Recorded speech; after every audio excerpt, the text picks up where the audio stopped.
All right, so for those of you online, so we'll have that test on Monday, so we'll push the test from Friday to Monday. Be aware of that. If there's any issues with that for online students, let me know, and we'll fix them. Okay. So what we're going to do, we're going to look at the test review. This is posted online in Moodle, so let's have a look at this. All right. So one good thing about this test is it's kind of, I don't know, it's a little bit, maybe a little bit more prescribed than the other one, what's going to be on it. So that's always good. So what we got here is we've got work energy. So, there's definitely going to be a work energy problem on this test. I mean, for sure, one or more. With these different methods that we're covering, I want, you want to be able to identify what method to use, okay? So that's one kind of issue you want to be looking at. So if I start seeing force and distance, you might remember some of the examples and homework problems we had. There was a thing sliding on the floor or on a flat surface, for example, and the variable there was distance. When you see that, work energy is probably going to be the quickest way to get that figured out. So now another real key here is height and certainly springs. Okay, so when you see those things, think work energy. Okay, and then just kind of build a table and then solve for what you need to solve for. That's kind of a key. So you want to be able to identify that and kind of go with it. All right, so what we got here, we got potential energy, spring energy, and kinetic. Work is the integral of FDS, force times distance. Remember, the force and distance have to be aligned, so there's actually a cosine theta term in there to align the force with the distance. That's how you get work. So there should actually be a cosine theta in there officially, and I seem to have forgotten my pen here. But let's see if we can do that. There should be a cosine theta in there. Quite often it that didn't work too well, did it? Quite often, they are in alignment, so it's not a big deal. But if they're not in alignment, if the force and distance are not in alignment, you need to account for that. So that's why you have a cosine theta term in there. I think I'll have to do it like that. There we go. Okay. So work is outside the system. Friction is a very common source of work. There are a few other, any sort of force outside the system you'd have to pick up as work. Okay, so positive means you're adding energy to the system. Negative means you're taking energy out. Friction would be negative. A wind or something like that blowing on something could be positive, all right? So something like that. Power is work over time, energy over time. So power is the work that happens divided by the time it occurs in. Efficiency is what you get out versus what you put in, and that works for energy or power. All right. Okay, impulse and momentum. Now that's force in time or moment in time. So when I think of momentum problems, I definitely think of collisions, and also maybe not a full collision, but two or more objects that interact with each other. Because what you can do is define the system as all the objects, and if you do that, you can simplify it quite a bit because you don't have to worry about the interactions between the objects so much, and how one exerts a force on the other. If you define the system as all the objects, all those internal forces go away, okay? Another place where I think of using impulse and momentum is when I have some sort of object that's rotating, and I might use angular momentum. So momentum is mass times velocity, okay? And then the impulse is force times time.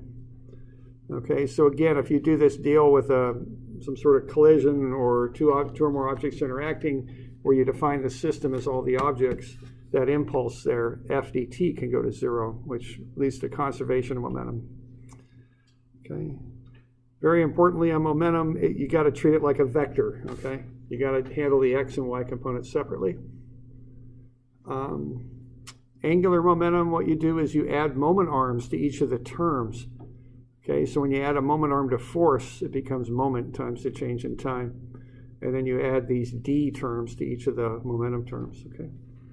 So a couple things here on this. The lowercase m means mass. The uppercase m means moment, Okay, so remember that. And then also, even though it's angular momentum, what goes in there is v, which is linear velocity, distance over time. Okay. We also have a coefficient of restitution, which is based on the initial and final velocities of the things that collide. Okay. So we're good with that. Okay. All right. We did the rotational stuff for objects, so it's very similar to the linear stuff. It's just instead of S, you use theta. Instead of V, you use omega.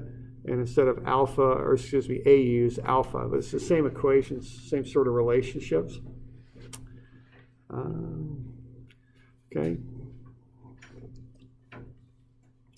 Okay, wheels that rotate without slipping. The rim speed is the same as the velocity of the center of the wheel. Okay, then we did relative velocity, and we went through that quite a bit. The relative velocity and instantaneous center stuff are pretty much interchangeable. Be sure you can do a linkage problem. Just pick the method that works for you and be able to apply it. And then we also did relative acceleration, which is like relative velocity, but just a little bit more involved because you pick up a second component for acceleration when things start. For the relative acceleration, because it's based on rotation.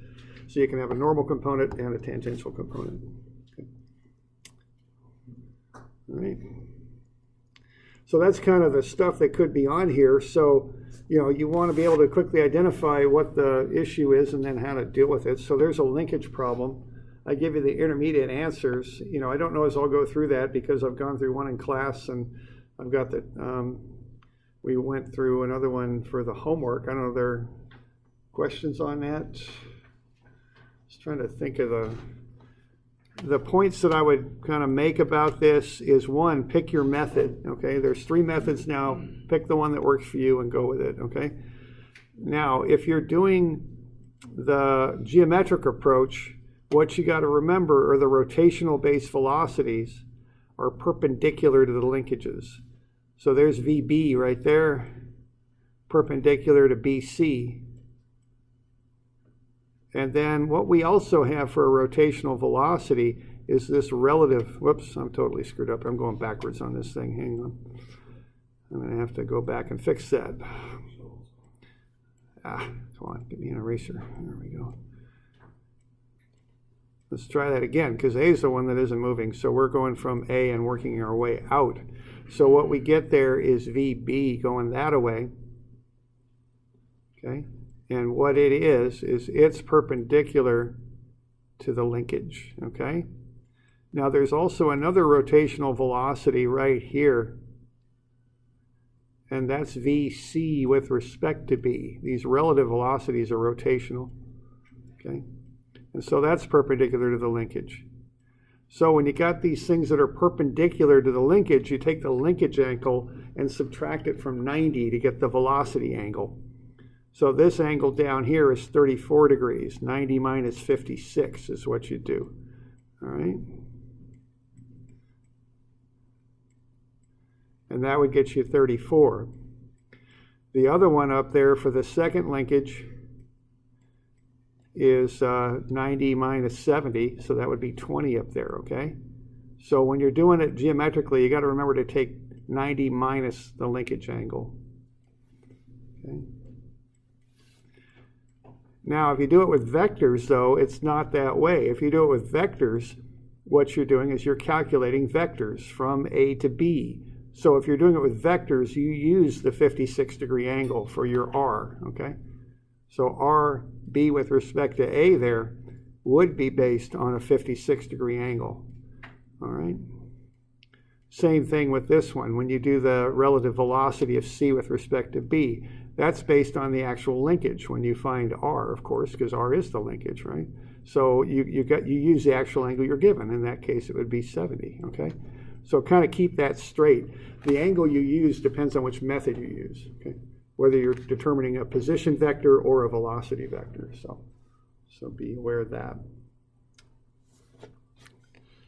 Okay, now the last thing here on this that I would mention is that if you're doing the instantaneous center method point A is the instantaneous center for linkage AB, but it is not the instantaneous center for linkage BC. The instantaneous center for linkage BC would be found by running a line on AB anywhere along its length, and then you notice that collar is moving vertically on the shaft. So what you would do is just go kick a horizontal over there, and that would be the IC right there, the instantaneous center for what? For BC, okay? So these are just some of the kind of the points I can think of to point out about this stuff.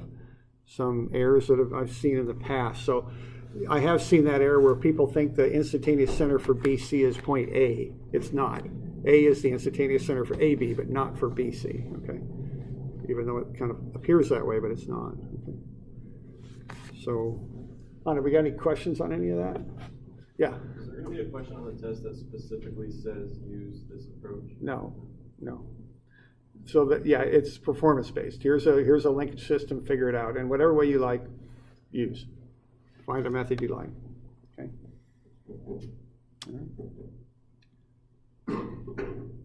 So, other questions on that? Anyone looked at that, or if you got questions tomorrow too, that'd be fine. I mean, just do that one. Be sure you can work your way through it. Okay. All right. Okay, this one here. What I see there is I see a spring mechanism shooting a block up a ramp. Okay. And now, this is an older test problem. Nowadays, I'm pretty conscientious that I'm very clear on which way up is. So on this, you'd see a little thing that goes like that, a little arrow that says up. So that's going up the ramp, okay? So I see springs, I see something going up, I see distances. That's definitely work energy, okay? And if it's work energy, I just want to create a table and fill it in.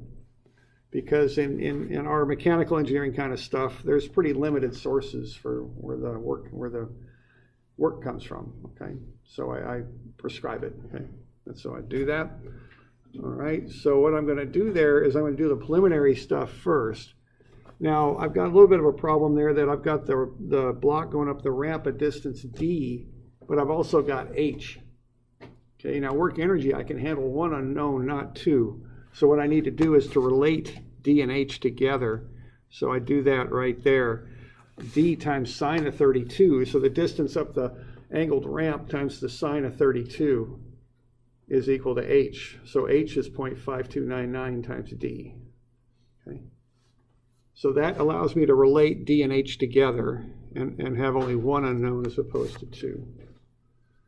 Okay. So when I get D solved in terms of H, it's 1.887 H. Okay, then I figure out the stretch or compression. I guess it's compression in the spring. 0.53 minus 0.23, 0.53 minus 0.37 for the two compressions there. And then I went ahead and found the friction. So find the normal force first. Cosine ramp angle times the weight gets you the component of weight normal to the ramp. Multiply that by the coefficient of friction. Then you get the friction. Multiply that by the distance and you get the work. It's negative because it's friction. Okay. So that's kind of a standard drill when you're on a ramp and you need to find friction, is going through that stuff. Okay. So that gets everything set up, and from there it's just a matter of plugging it into a table and then solving. Okay. Okay. So we're doing all right with that?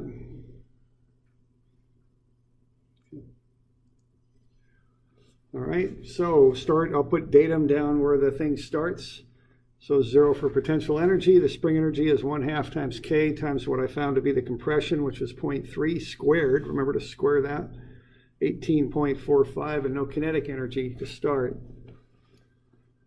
So that gets me the total energy, 18.45. Take away the work, it's minus 5.18 times whatever the height is. And then I've got the potential energy is 14.72 times whatever the height is. And the spring energy there is 1/2, 410 times 0.16 squared, 5.248. Okay. So there you see why I wanted to get that distance converted into a function of h, because see, I just want to have one unknown in here, h, and I picked that variable because the question was how high does it go, all right? So that was the reasoning behind that. That way I can solve for it directly. All right, so I've got the available energy there, 18.45 minus 5.18 h, and then I've got the total of energy at B, the potential, which has the h in there because that's unknown in the spring. And then I just work through the algebra there and solve for the height, 0.663 meters.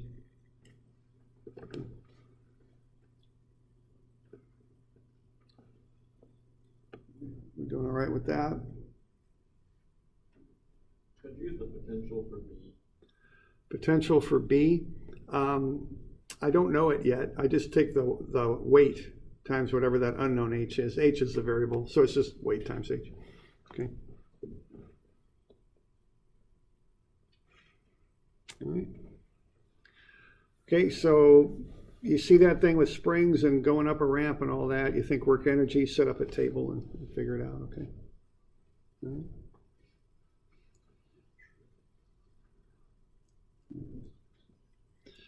All right, the next one there, I see a pool table and a collision between two pool balls. When I see a collision like that, I think momentum initially, okay? I mean, it's always that way. You're not going to do a collision with work energy or anything. It just doesn't work, okay? So that's got to be momentum.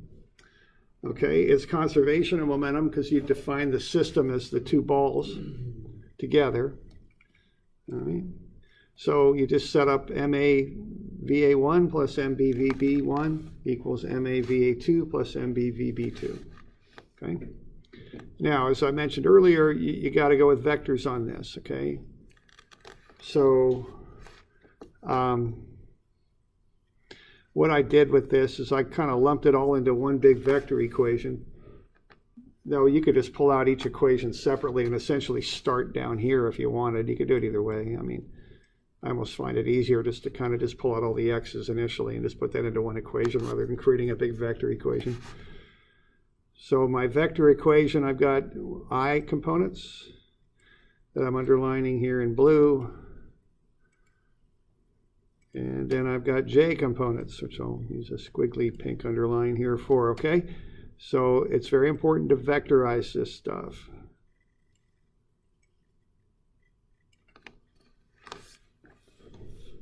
So 0.8 times 1.2, that's the I component for A. Okay, there's no J on that one, so it's 0J. There's nothing else there's 8 is not moving the Y direction, so the J component's 0. B is not moving either, so it's not on the left-hand side of the equation. And then I just go through and do the mass, 0.7 kilograms for B, sine 11, because sine 11 will get me the opposite side of the angle. Notice that angle's referenced a little funny. It's an angle with the vertical. So sine 11 will get you that side, times the velocity of 0.42. That's the I. And then the other thing that's going on here is right here. What you got with A is you got 0.8, and that's an I component, and I don't know anything else. So sometimes I've had people hang up because they think they got to do cosine of something or something to make it an X component, but you can just call it VAX and solve for it, you know. You don't have to do any trig there. You can just solve for VAX directly, okay. And it's the same sort of thing with the Y's. You got 0 Y for initially, and then you got 0.7 cosine 11.42 is another Y component, and 0.8 times VAY2 is the other one. Okay, so you can just pull out the X's and solve, and then just pull out the Y's and solve too. I mean, that's basically how the rest of it goes. No problem there. Okay, so there's the X and the Y. And you can just pull them out and solve for each. So you solve for VAX2, VAY2. So in this style here, you're solving for the components first.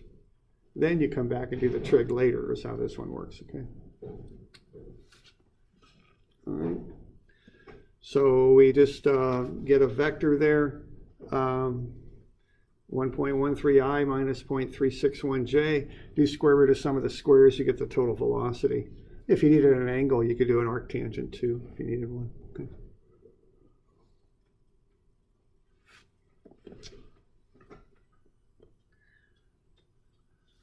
So we're doing all right with that one? Any questions?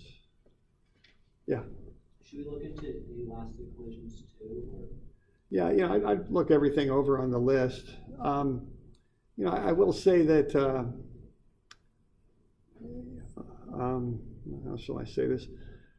I try and proportion the test out in proportion to what you learned, yeah, I guess. This is that whole vector collision thing's a pretty important concept, I can tell you that. So be sure you focus on that.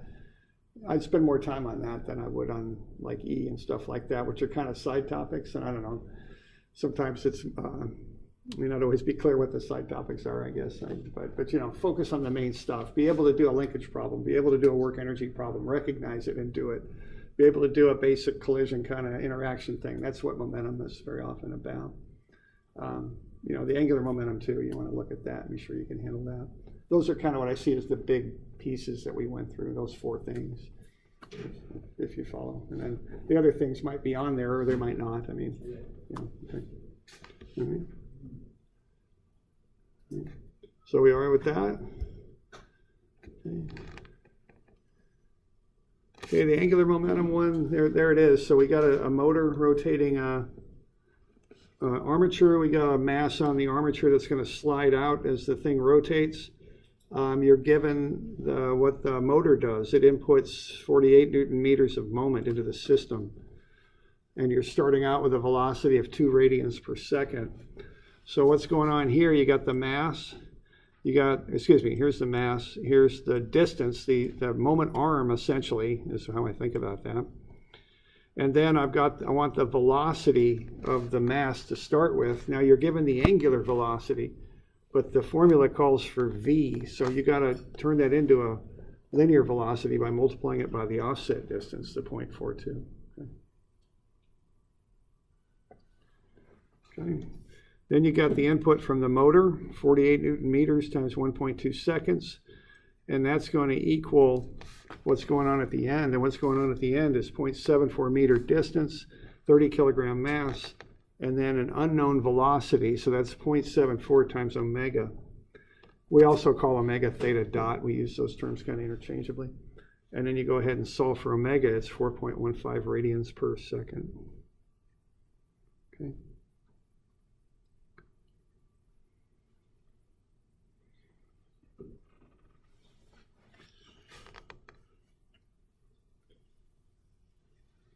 So we got any questions on that?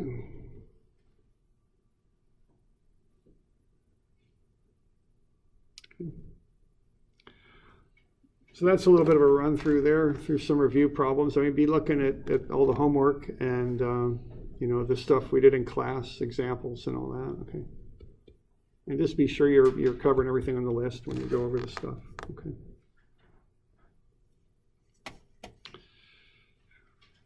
And if you got any questions, we could cover them tomorrow too. All right. Or you could email me too, if we don't do it then. All right. Now there's a couple more homework problems that are due, and these things are due. This stuff was due tomorrow, Friday, but I'll make it due Monday now. So what's due are the 2 instantaneous center problems that we covered already, and I posted solutions for those in Moodle. And then also this relative acceleration stuff. So why don't we look at this relative acceleration stuff a little bit. We've got 2 of them, 3, 11, and 12, I think are the numbers. All right, so the first one is a wheel that rolls without slipping. So this one, you're just finding the acceleration of A. So essentially what I think about on this is just adding 3 things together. You're going to, and the total of the 3 is the net acceleration. So the 3 things you're adding together is the acceleration of the whole wheel itself, like the acceleration of the axle, you might think of it, or the acceleration of the vehicle that the wheel's attached to, whatever. But the whole thing's moving to the right. With some acceleration. So you want to, that's one thing you're going to add in. So that's A sub 0. But then as the thing moves to the right, there's the point A is rotating about O. So if it rotates, it can have a tangential acceleration and a normal acceleration. Okay? So all three of those things are going to be added together to get the total. The normal and tangential are parts of the relative acceleration of A with respect to O. Because as O moves down, moves to the right, A's moving to the right also. So that relative acceleration is a rotation, is what it is. All right. So we just need to get a few things kind of worked out here. You've got the velocity is 1.2. If you divide that by the radius of the wheel, you get the angular speed of the wheel, 3 radians per second.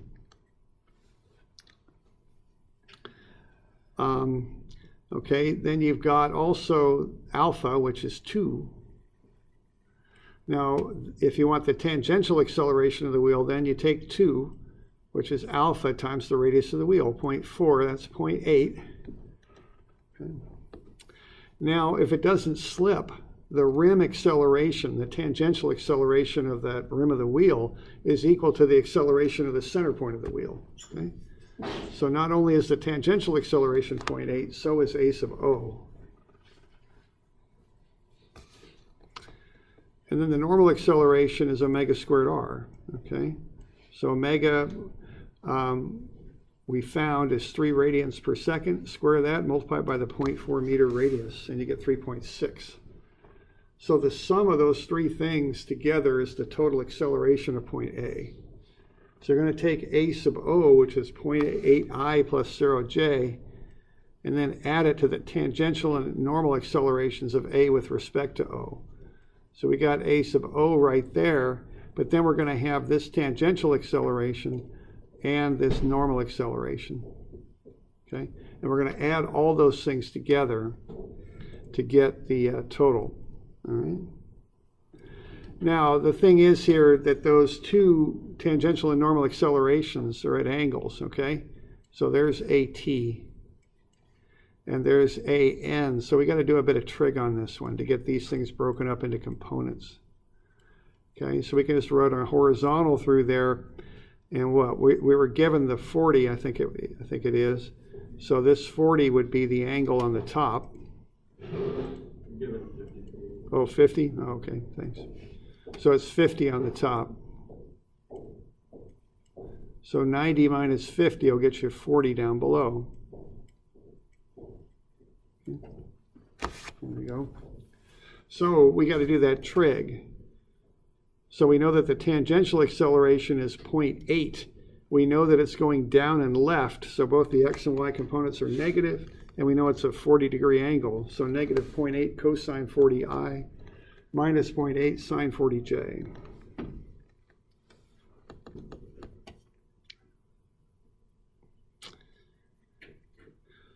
All right, then we know the normal acceleration is 3.6. It's going left and up, so that's minus x and plus y. So left is negative, plus is positive. Or the left is negative, up is positive, I should say. There we go. So that's going that way. All right.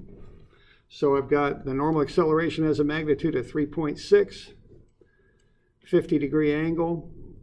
Going to the left, so it's negative cosine 50, 3.6, and going up, so it's plus 3.6 sine 50. Okay.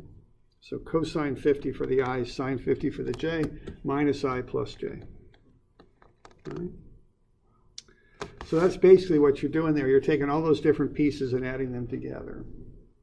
Okay. And so you just collect the i's and the j's, so it's negative 2.13i plus 2.24j. You can take square root of sum of the squares and get the magnitude, it's 3.09, and do an arctan and get the angle, 46.5 degrees. So 3 different parts, get them all vectorized and add them up. And what I just did there essentially was a geometric approach. Draw an arrow on a piece of paper, look at the angle, and do the trig. Okay. Now the other way to do it is to use vectors, and do the vector operations. So two ways again to do this same thing.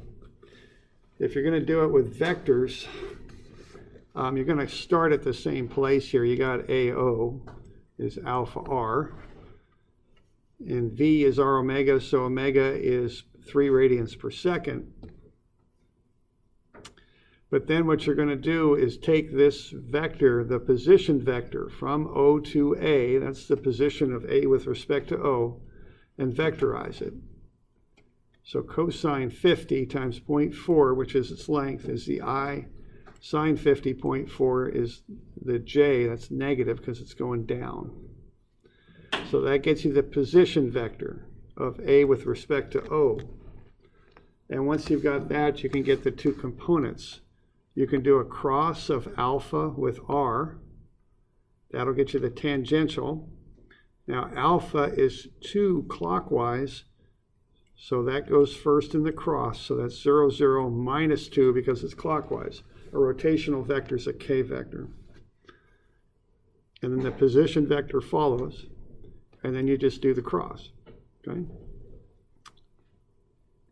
And so the formula for doing a cross, you know, you probably learned it in calculus. If you've gone that far in calculus, it's also on the back of your formula sheet. So when you run the cross, you get negative 0.613I minus 5.14J. Now the normal acceleration is not a cross, it's just a multiplication, so it's negative omega squared R. The negative goes on the outside because what the negative is doing is turning your position vector around. So instead of going from O to A, you go from A to O is what you do. So A to O is that away, okay?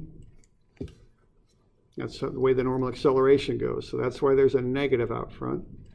And you take 3 squared times the position vector and get it worked out, okay? And then when you add everything up, it's the exact same as we did before. You just add up the terms. You get i's and j's, take a square root of sum of the squares, you get the total acceleration, and do an arctan, you get the angle. Okay.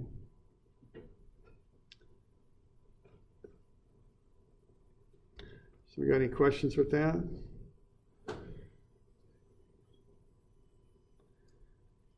All right. Here we also got a little bit of a linkage problem then, which is kind of a long little thing to work through. All right, again, you can do this geometrically or vector style. If you do it geometrically, you start at O, work your way to A, then from A to B. You know, that's how you'd work out it, regardless of which method, that's how you work through the thing. So A is rotating about O. The tangential is alpha times R. You're given alpha. 0.07 radians per, no you're not, is that the wrong alpha?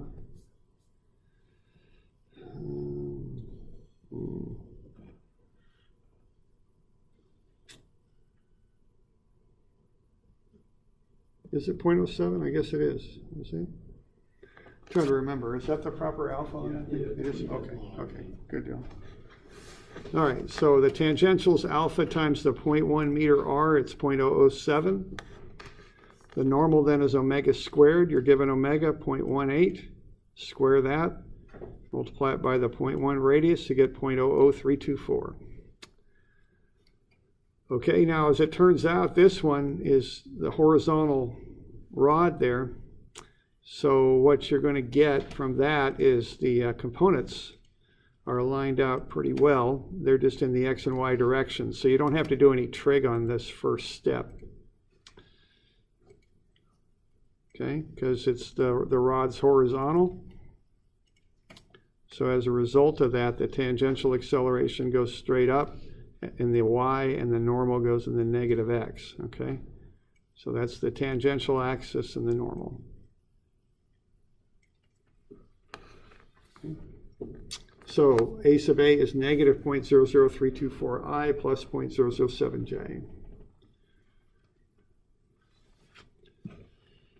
Okay, now the next little step here, we're going to do relative acceleration. Okay. So the tangential acceleration, there's alpha r. You don't know what alpha is yet, but you know r. R is the length of the linkage from A to B. So 0.08 alpha So what we know here is this acceleration relative would be perpendicular to the linkage. I'm assuming it's upright, okay? So positive, positive. So 0.08 alpha times cosine 30. Now the 30 is 90 minus 60.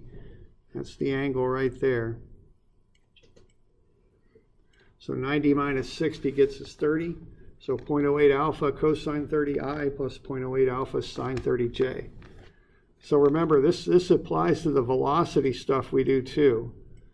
Okay, when you put your signs in there, you got to put something that reflects reality. Okay, relative to A, B is rotating. So it's going upright or down left. So those signs can be plus plus. They can be minus minus. But they can't be plus minus and they can't be minus plus because those things do not reflect things that are actually happening here. All right?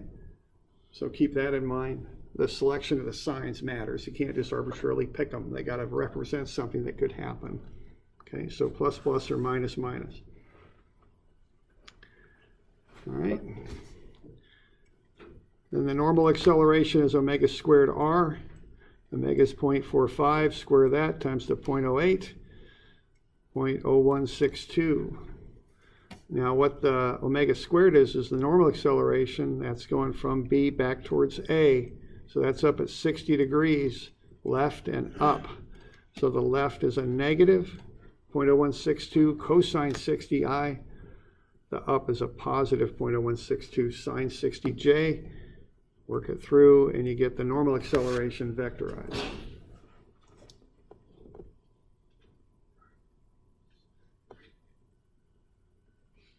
Okay, so that gets you the components of acceleration, the relative acceleration of B as it rotates relative to A.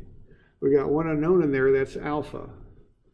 Okay, so what we do is we take all those terms, we put them into one large vector equation. Okay, so on the left we got AB I plus 0j.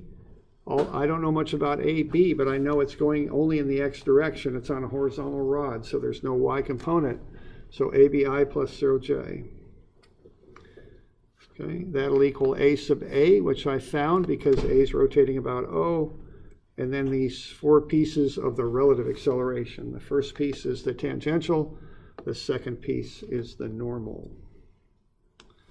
Okay. So what I want to do here is first pull out the J's. Right there, that one, that one, that one, and that one. And I'm pulling those out on purpose because I've got a 0J on the left. When I do that, I end up with only one unknown in my J equation. And that unknown is alpha. So I can go ahead and solve for alpha, and it comes out to be a negative 0.525. Now, the fact that that's negative is not a problem. What I can do is my next step be to pull the i's out. So it's everything with an I on it. I pull that out. Put that down here. Now, omega I found, or excuse me, alpha. So when I've got this term right here, I just plug in my alpha that I found, which is a negative, and that's fine. It just goes in as a negative. And then I just work through that and solve for A sub B. So I got that big old vector equation with two unknowns, but I've got a vector equation in two space. It has just two equations in it. It's two equations put together. All right.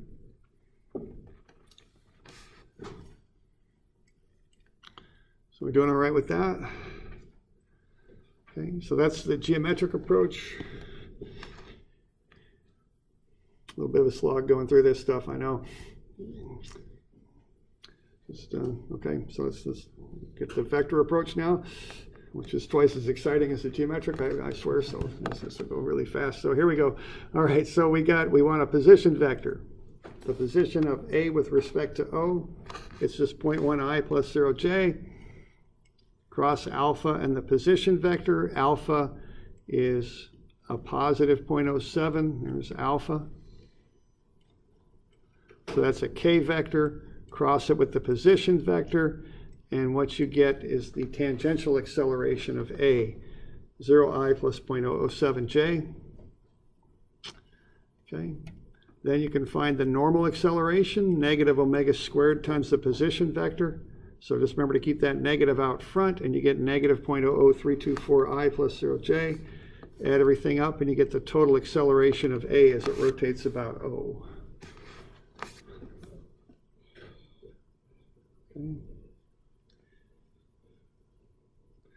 All right, so we generated that two different ways, geometrically and then vector. Okay, once you've got that, you generate the relative acceleration of B about A, which is just another rotation. It's the same method here. The relative acceleration is just a rotation. So you find the position vector from A to B. You got a 60-degree angle. It's going down right. It's got a length of 8 centimeters. I'm using meters here, so that 8 is 0.08. Cosine 60, 0.08I minus sine 60, 0.08J. To find the tangential acceleration, you cross alpha and R. I don't know what alpha is, so it just goes in as 0, 0, alpha. Alpha is a k vector. That's what it is, and a z. And then the position vector of B with respect to A. Do the cross, like that. And we get the tangential acceleration, 0.0693 alpha I plus 0.04 alpha J. Do the normal acceleration, negative omega squared R. Negative goes out front, square the omega, multiply it by the position vector. You get the normal acceleration vector. Okay. And after that, it's the same as what we did before. You just throw it all into a big old vector equation, pull out the j's and solve for alpha, then run the I equation and solve for the acceleration of B. Same thing. Okay.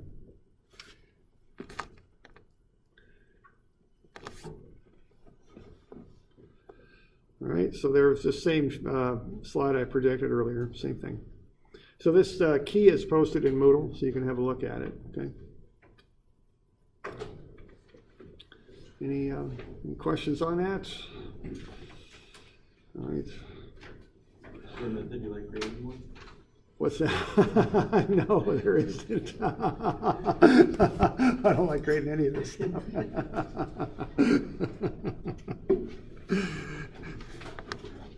Okay, so, all right, so if you got any questions on this stuff, I can take it tomorrow. The test will be Monday, all right? And we'll cover some new stuff tomorrow too, be the plan.